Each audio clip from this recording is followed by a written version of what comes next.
Hello friends, एक बार फिर स्वागत है आपका अपने YouTube channel Shri S&P mathematics पर। फ्रेंड्स, जैसा आप लोग जानते हैं कि इन दिनों हम क्लास 10th में साइंस में फिजिक्स का चैप्टर 1 कर रहे हैं। फर्स्ट चैप्टर प्रकाश का परावर्तन, रिफ्लेक्शन ऑफ लाइट। ठीक, इसमें हम अब लास्ट टॉपिक एक टॉपिक और इसके बाद बचेगा, वो रेखीय आवर्धन, लीनियर मैग्निफिकेशन। ठीक, उसके बाद ये टॉपिक आपका समाप्त हो रहा है। तो आज हम पढ़ने वाले हैं उत्तल दर्पण के लिए सूत्र का निगमन। ठीक, इसके पिछले वाले वीडियो में हमने अवतल दर्पण के लिए सूत्र का निगमन किया था। वैसे उत्तल दर्पण और अवतल दर्पण दोनों का जो फॉर्मूला होता है वो एक ही होता है, बस थोड़ा सा ये है कि इसमें उल्टा हो जाता है, सारा प्लस में लेकर सॉल्व किया जाता है और उसमें माइनस में लेकर सॉल्व किया जाता है। ये उत्तल दर्पण है और वो अवतल दर्पण था। ठीक, तो फ्रेंड्स, जैसा कि अगर हम लोग ये कौन नाम उत्तल दर्पण का फार्मूला ड्राइव कर लेंगे, अगर अवतल दर्पण वाला आप लोग को समझ में आ गया होगा तो ये वाला बिल्कुल इजी है, बस थोड़ा सा देखना भी क्या करना है। तो हम लोग ये थ्योरी वाला पार्ट कंप्लीट करने के बाद में हर एक फार्मूले पर आपको मैं 10-10, 15-15 न्यूमेरिकल करवाऊंगा, जिससे ये चैप्टर काफ़ी बड़ा है, क्योंकि इसमें एनसीईआरटी में अब क्या किए हैं कि 2-3 चैप्टर उठाकर एक चैप्टर बना दिए हैं। ठीक, तो इसमें मैं आपको 50 से 60-70 न्यूमेरिकल करवाने वाला हूँ। तो इम्पोर्टेंट क्वेश्चन जितने भी हैं, प्रीवियस ईयर के पेपर के क्वेश्चन और मॉडल पेपर के क्वेश्चन, सारे मैं इसी सीरीज़ में आपको कंप्लीट करवा दूंगा। ठीक, तो हम शुरू करते हैं। अगर जैसे देखिए, आपको अगर इसकी लैंग्वेज लिखनी हो तो किस तरह लिखेंगे आप? देखिए, कुछ नहीं, जो हम लोगों ने फिगर बनाने में किया है बस वही हम लोग लिख देंगे। क्या? बहुत ध्यान से सुनिए आप। माना कोई अवतल दर्पण M1 M2 है, सॉरी उत्तल दर्पण, माना कोई उत्तल दर्पण M1 M2 है जिसका ध्रुव P, वक्रता केंद्र C व मुख्य फोकस F है। ठीक, इतना समझ में आया? फिर देखिए, दर्पण के सामने कोई वस्तु O डैश रखी है। वस्तु के सिरे O डैश से एक किरण मुख्य अक्ष के समांतर दर्पण के बिंदु A पर आपतित होती है। ठीक, जो मुख्य फोकस से, जो परावर्तन के पश्चात मुख्य फोकस से आती हुई प्रतीत होती है। ठीक, अब उसके बाद देखिए, दूसरी किरण वस्तु के सिरे O से चलती है और दर्पण के बिंदु P पर आपतित होती है और परावर्तन के पश्चात उसी मार्ग से लौट जाती है, जो वक्रता केंद्र से आती हुई प्रतीत होती है। ठीक, बस आप लोग ये देखिए इसमें क्या क्या किया गया है, बस वही आपको बना के लिख देना है, कोई रटना नहीं है। ठीक, अब आपको ये पता होगा कि इसे हम क्या बोलते हैं? दर्पण का ध्रुव। और ये क्या है? फोकस है। ये वक्रता केंद्र होता है। ठीक, और हमारी जो प्रतिबिंब है वो आई डैश पर बन रही है। ठीक है, तो अब देखिए कि ये दोनों किरणें एक दूसरे को आई डैश पर काटती हैं। ठीक, अतः आई डैश से मुख्य अक्ष पर डाला गया लंब आई डैश आई वस्तु ओ डैश का प्रतिबिंब है। ठीक, इतनी बात समझ में आई? अब देखिए, अब हम शुरू करते हैं इसका फार्मूला ड्राइव करने।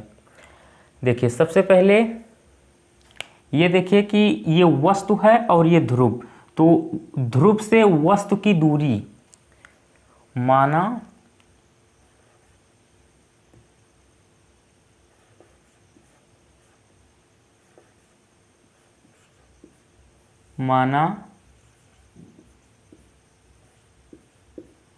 दर्पण के ध्रुव से वस्तु की दूरी OP, दूरी कौन सी, OP is equals to -u, ये दूरी हमारी होगी -u, ठीक, -u, क्योंकि दर्पण में ध्रुव के बाएं ओर की दूरियां सभी निगेटिव होती हैं और दाएं ओर की सभी दूरियां पॉजिटिव होती हैं। तो इधर की दाएं साइड की जितनी भी दूरियां ली जाएंगी सब पॉजिटिव रहेंगी और बाएं साइड की निगेटिव रहेंगी, ठीक। तो वस्तु की दूरी, वस्तु यहाँ है, ध्रुवीय है, तो ध्रुव से वस्तु की दूरी -u, ठीक। अब देखिए उसके बाद में प्रतिबिंब की दूरी, यहाँ ध्रुव से I, प्रतिबिंब यही तो बन रहा है I पे, तो प्रतिबिंब की दूरी, प्रतिबिंब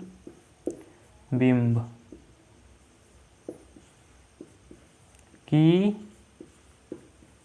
दूरी, प्रतिबिंब की दूरी क्या है, PI, ठीक।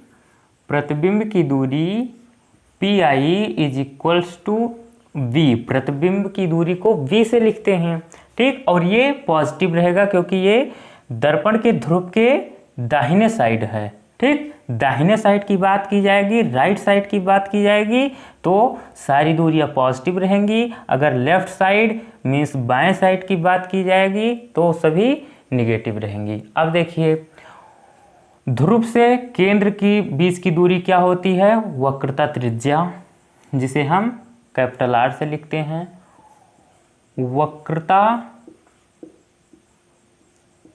त्रिज्या,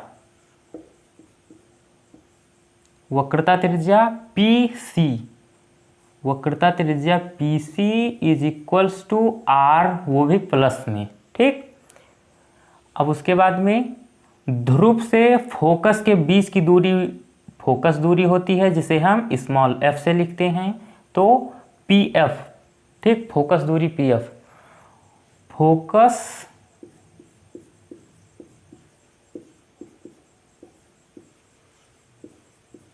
दूरी P और F, PF, ये क्या होगा, F हो जाएगा, ठीक।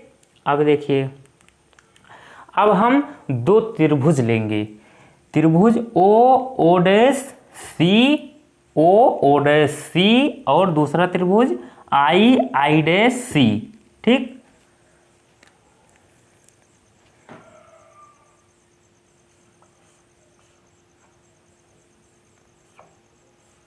त्रिभुज OC एवं त्रिभुज IC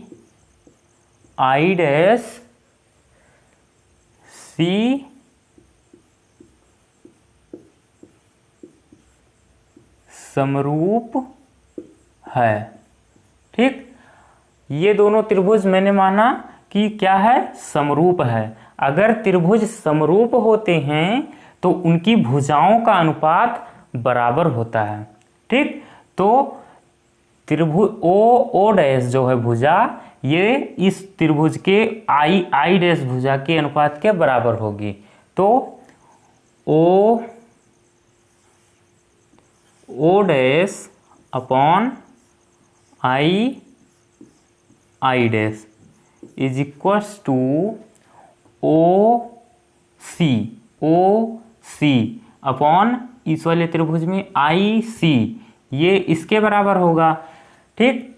आधार है, ये आधार है इस त्रिभुज का और इस त्रिभुज का आधार ये है, तो इनका भी अनुपात बराबर होगा, तो क्या हो जाएगा OC upon IC, OC, ink खत्म है,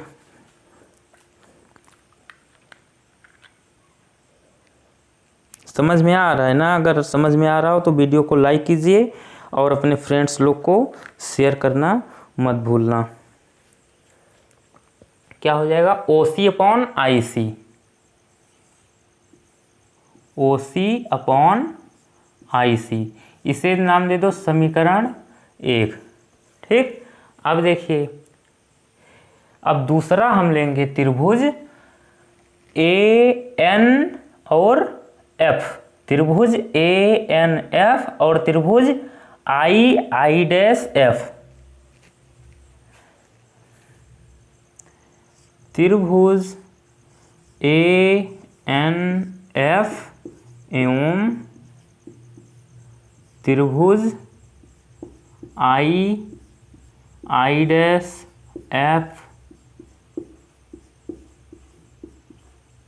समरूप है। ठीक, अगर समरूप है तो क्या होगा कि भुजा AN और भुजा II', इनका अनुपात बराबर होगा। तो AN upon II' is equals to भुजा कौन सी? AN हो गया, NF और अपॉन में IF, NF अपॉन में IF।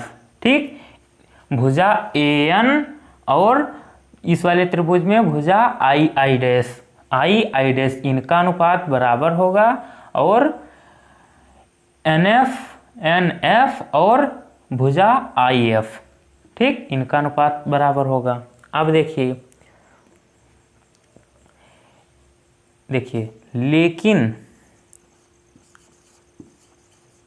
बट अब ये देखिए कि जो हमारी भुजा AN है ये किसके बराबर दिख रही है? किस वाले भुजा के? O' के बराबर दिख रही है? नहीं दिख रही है। ये भुजा जो AN है ये भुजा O' इसके बराबर दिख रही है ना? तो देखिए हम क्या करेंगे, AN is equals to O'। ठीक, अब देखिए AN के जगह पर हम O' पुट कर देंगे, O' अपॉन I' दिख रहा है और is equals to NF upon में IF। ठीक, इसे नाम दे दो समीकरण 2। ठीक, अब क्या करेंगे, देखिए दोनों समीकरण में एक एक पार्ट एक जैसा दिख रहा है, नहीं दिख रहा है आपको? O' upon I', O' upon I'। तो हम क्या करेंगे, इसके बराबर ये लिख सकते हैं? नहीं लिख सकते, क्योंकि अगर इसके बराबर ये है, इसके बराबर ये है, तो इसके बराबर ये दोनों भी बराबर हो सकते हैं? नहीं हो सकते। ठीक, या तो आप ये मान लीजिए कि हम इसके जगह पर हम ये पुट कर रहे हैं। ठीक, कैसे भी समझ लो, जैसे आपको समझ में आए। तो क्या करेंगे कि समीकरण 1 व 2 से, समीकरण 1 व 2 से, अब देखिए आप OC अपॉन में IC is equals to NF और अपॉन में IF। ठीक, अब एक चीज़ देखिए कि जो हमारा ये बिंदु N है ये ध्रुव P के बहुत ही समीप है। ठीक, इसकी दूरी नगण्य है, तो इसे हम मान लेंगे कि ये NF जो है ये PF के बराबर है। ठीक, तो यहाँ पर लिख दीजिए, चूंकि N ध्रुव के अत्यंत समीप है, इसलिए NF is equals to P F. P F दिख रहा है आपको? एक मिनट में चेक कर लेता हूँ। हाँ दिख रहा है। एन ये जो है ध्रुव के बहुत समीप है, इसलिए हम ये जो पी एफ दूरी है, सॉरी एन एफ है, इसको हम पी एफ के बराबर मान लेंगे। ठीक, तो अब जहाँ एन एफ है वहाँ हम पी एफ पुट कर देंगे।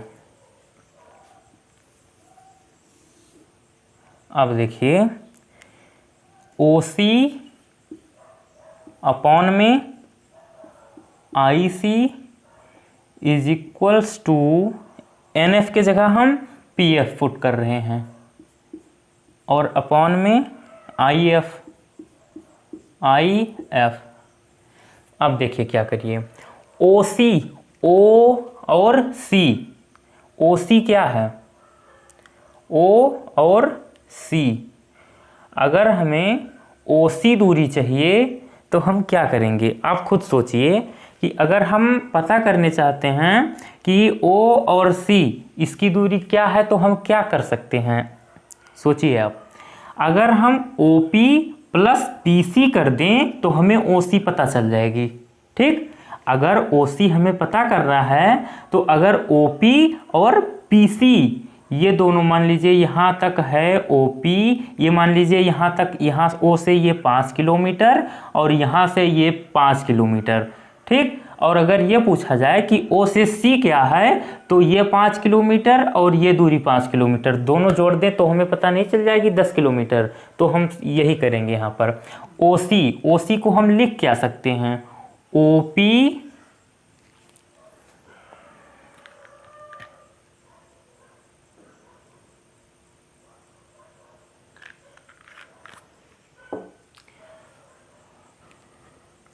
OC को क्या लिख सकते हैं? OP और plus PC, OP plus PC upon और IC। ध्यान से देखिए, अब IC ये दूरी हमें पता करनी है, तो इसको हम किस तरह पता कर सकते हैं? इसको हम इस तरह पता कर सकते हैं कि अगर हम PC में से PI को घटा दें तो हमें ये दूरी पता चल जाएगी। PC, फिर से सुनिए एक बार, IC I और C, यहाँ से देखिए दिख रहा है ना, ध्यान से देखिए आप, I और C ये दूरी हम पता करना चाहते हैं। तो इसको हम अगर PC यहाँ P से C और इसमें में से PI इतना घटा दें तो हमें इतनी दूरी पता चल जाएगी। तो हम इसे यही लिखेंगे कि PC और minus PI, PC minus PI is equals to PF upon में IF। अब IF की दूरी कैसे पता चलेगी हमें? IF देखिए, PF माइनस PI, अगर PF P से F की दूरी में से P से I की दूरी घटा दें तो इतनी ही तो बचेगी, तो वही पता चल जाएगी IF। तो क्या PF माइनस PI। अब बस कुछ नहीं करना है, अब आप वैल्यू पुट कर दीजिए। OP कितना है? माइनस U और PC कितना है? प्लस R अपॉन में PC R और माइनस PI है V is equals to PF है प्लस F अपॉन में PF, फिर F माइनस PI V है। ओके, अब एक फॉर्मूला आप लोग को मैंने पढ़ाया था कि जो फोकस दूरी होती है वो वक्रता त्रिज्या की आधी होती है। देखिए यहाँ पर कि फोकस दूरी small f is equals to R/2। तो अगर हम R की वैल्यू चाहें तो क्या होगा? इसमें इसका गुणा हो जाएगा। R is equals to 2F ठीक, ये फार्मूला मैंने आपको पढ़ाया था। तो r के जगह पर हम 2f लिखेंगे। ठीक, तो minus u plus 2f upon में यहाँ भी r की जगह हम 2f करेंगे, और r है क्या, वक्रता त्रिज्या है, तो 2f minus v is equals to f upon में f माइनस v। अब देखिए, अब क्रॉस मल्टीप्लाई इसका इसमें और इसका इसमें करेंगे। तो सबसे पहले माइनस u का प्लस f में करेंगे तो क्या हो जाएगा, माइनस u और f, फिर 2f का f में करेंगे तो हो जाएगा प्लस 2f स्क्वायर। ठीक, मैंने क्या किया, माइनस और f किस में है, प्लस, तो प्लस माइनस माइनस u और f, uf, फिर प्लस और प्लस, प्लस 2f और f, तो 2f स्क्वायर। फिर अब इसका और इसका करेंगे तो माइनस और माइनस क्या हो जाएगा, प्लस, u और v क्या हो जाएगा, ये uv। अब इसका और इसका करेंगे तो ये प्लस है, यहाँ माइनस है, तो प्लस माइनस माइनस, और 2vf, 2vf। ठीक, अब इज इक्वल्स टू, इक्वल लगा लीजिए, 2f और f का करेंगे इधर अब, तो क्या हो जाएगा, ये 2f स्क्वायर, 2f स्क्वायर, और ये माइनस है ये प्लस है, तो माइनस और प्लस माइनस v और f, vf। ठीक, अब देखिए क्या करेंगे, ये और ये कैंसिल हो जाएगा, क्योंकि ये प्लस है और ये भी प्लस है, इधर आएगा इज इक्वल के, तो क्या हो जाएगा, माइनस हो जाएगा, तो इसमें से ये घट जाएगा, 0 हो जाएगा, तो हमने यहीं पर काट दिया डायरेक्ट। अब क्या कीजिए, uf और ये कट चुका, प्लस uv, और क्या बचा, माइनस 2vf। ठीक, और ये इधर आएगा इक्वल के, तो क्या हो जाएगा, प्लस हो जाएगा, माइनस में है तो हो जाएगा vf, इधर क्या बचा, 0। अब क्या करिए, माइनस uf प्लस uv, ये माइनस 2vf है और ये प्लस vf, तो माइनस 2vf मीन्स पे अगर vf को घटाएंगे तो कितना बचेगा, माइनस bf बचेगा, इज इक्वल्स टू 0। अब क्या करेंगे हम लोग, uvf से भाग दे देंगे पूरे में, uvf से भाग देने पर, ठीक, uvf से भाग दे देंगे तो माइनस uf है, यहाँ पर भी uvf से भाग देंगे, प्लस है प्लस लगाएंगे, uv अपॉन में uvf। ठीक, फिर माइनस है माइनस लगाया, vf अपॉन में uvf is equals to 0 upon uvf। ठीक, अब देखिए, uf से uf कैंसिल, uv से uv कैंसिल, और vf से vf कैंसिल। अब बचा क्या, माइनस 1 अपॉन v और प्लस 1 अपॉन f और माइनस 1 अपॉन u, और ये इधर क्या हो जाएगा, 0। तो अब करेंगे क्या, ये और ये माइनस में है और ये प्लस में है। ठीक, तो प्लस वाला एक तरफ, माइनस वाला एक तरफ कर लेंगे, तो 1 upon f is equals to 1 upon v, और प्लस ये इधर आएगा प्लस में हो जाएगा, ये इधर आएगा ये भी प्लस में हो जाएगा, 1 अपॉन u। ये है हमारा उत्तल दर्पण के लिए सूत्र, और अवतल दर्पण के लिए भी यही फॉर्मूला है। ठीक, तो आप इसका स्क्रीनशॉट ले लीजिए। मैं उम्मीद करता हूं कि आप लोग को बहुत अच्छे तरीके से समझ में आया होगा। अगर फिर भी कोई दिक्कत है तो आप लोग वीडियो को दोबारा से बैक कर देख सकते हैं।